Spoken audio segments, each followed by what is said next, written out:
Kuvendi i Shqipërisë është mbledhur në seancën e radhës plenare, e cila ka nisur me debate për shkak të çështjes së Belinda Ballukut. Deputetët demokrat kërkuan që të mblidhet Këshilli i Mandateve për të shqyrtuar kërkesën e SPAK-ut për arrestimin e saj, ndonse kreu i qeverisë Edi Rama, pas vendimit të kushtetuesës, tha se nuk ka asnjë urgjencë për këtë kërkesë. Gjithashtu debate ka patur edhe në lidhje me protestën e Partisë Demokratike të zhvilluar 2 ditë më parë, ku deputetët e mazhorancës kanë akuzuar për dhunë të përdorur ndaj policëve, ndërsa Berisha nga ana tjetër ka theksuar se në spitale nuk ka patur asnjë të plagosur. Janë mashtrues dhe për Edi Ramën janë në gjendje të bëjnë çdo deklarat, çdo mashtrim, janë në gjendje të pshtyjnë mbi veten e tyre të bëjnë gjithçka. Asnjë polici plagosur. Ja u tregoj unë historinë.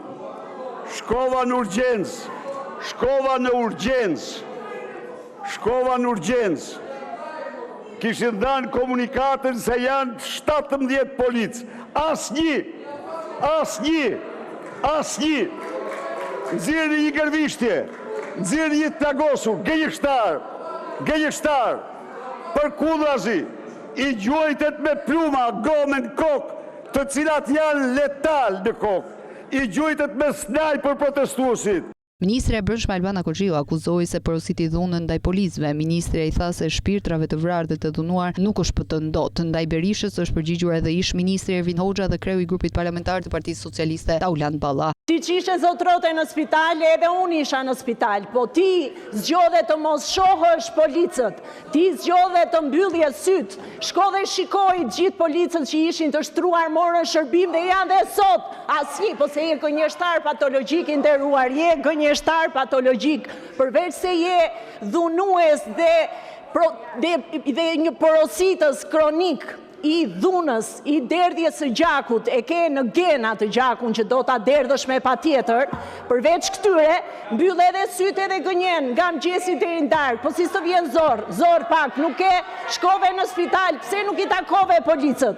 Policët u dhunuan sepse u porosit dhunë nga ajo protestë që organizove zotrote. I kthem dhe njëherë kryetarit opozitës, i thot ministres Brendshme, do kesh fatin e atij Hoxhës. Po pse s'ke besim ti te mua? Po pse, unë nga ministru bëra deputet, nuk e besim, nuk është rrugtimi mirë ky? Po pse të kam zhgënjyer unë?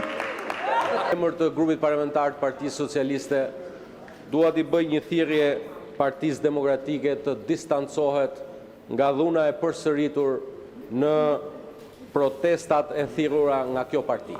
Çdo parti politike ka të drejtë legjitime të protestojë, dhe kjo është e garantuar në kushtetutë dhe në ligj, por çdo parti politik apo formacion që thirr një protestë mban përgjegjësi për mbarvajtjen e këtyre protestave. Duket qartë që personat e përfshirë në aktet e dhunës janë persona të nxitur, të dyshuar, të paguar për të kryer ato akte dhune.